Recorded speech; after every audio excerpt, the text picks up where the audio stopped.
place now is Democratic Congressman and a member of the House Intelligence Committee, Jim Himes. Congressman, you were part of a classified briefing on Afghanistan yesterday, which means I know you can't tell me exactly what you were told behind closed doors there. So let me ask you about the Washington Post report.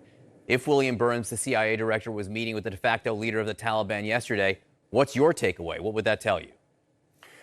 Well, John, I think it's probably a good thing. We're obviously in a situation that is very, very tough on the ground there, and Baradar, at the end of the day, holds a lot of the cards. As your viewers will probably know, Bill Burns, before he became director of CIA, was one of the nation's most seasoned diplomats. If anybody knows how to negotiate, how to establish relationships, how to get good outcomes internationally, it's Bill Burns.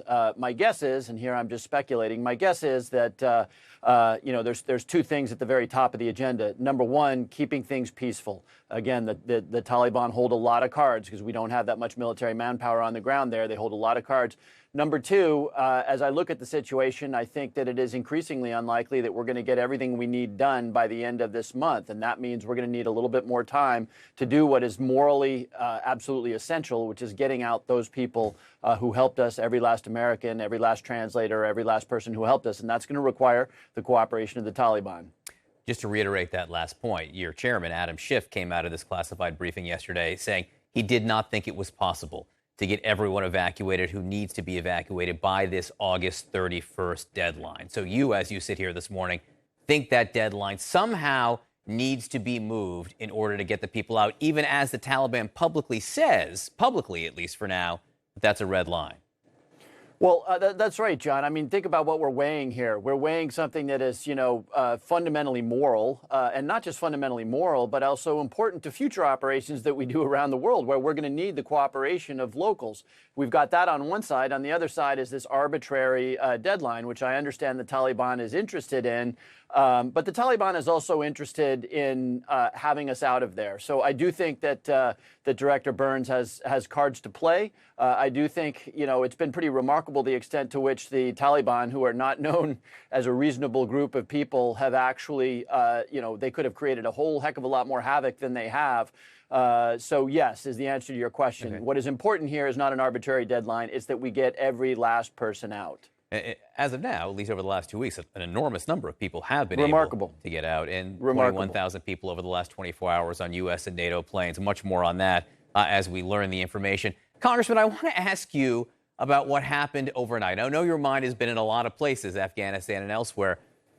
But right now, the Democratic economic agenda, the White House Democratic economic agenda, is on hold because Democrats can't agree on how to move forward. Now, it's complicated. Some House Democrats want to vote on the bipartisan infrastructure bill first. Others want to have some kind of vote on the $3.5 trillion larger budget resolution. But basically, for an American sitting at home this morning, seeing this bipartisan deal that was made in the Senate, they want their roads fixed. What do you tell them this morning about what Democrats can agree to? I would note, John, that the narrative that because everybody gets into Washington yesterday at 4 p.m. and they don't have a deal completely done by midnight, 8 hours later, that's actually, I think, probably not first and foremost on the folks watching at home.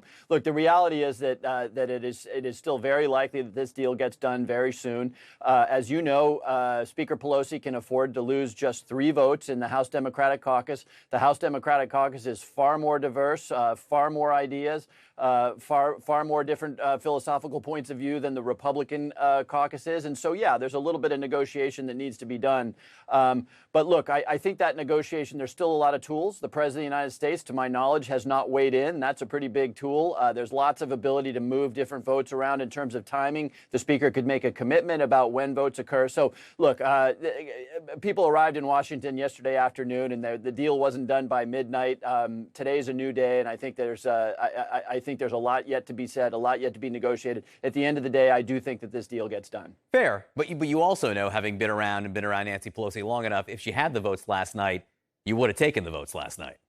Yeah, that's right. And look, what's new, and I've been doing this for a while, what's new is that, I can't remember in the last decade or so a situation like this, is that 3 members of the House can hold up legislation. And as I said, it's a remarkably diverse group of people. It's the equivalent of, Senators Manchin and Sinema in the Senate. They can hold up legislation. So I think we're feeling our way through what that negotiating dynamic looks like. But again, today's a new day. There's still a lot of tools on the table. I do think that at the end of the day, this deal gets done. Congressman Jim Himes, thanks so much for being with us this morning. Appreciate it.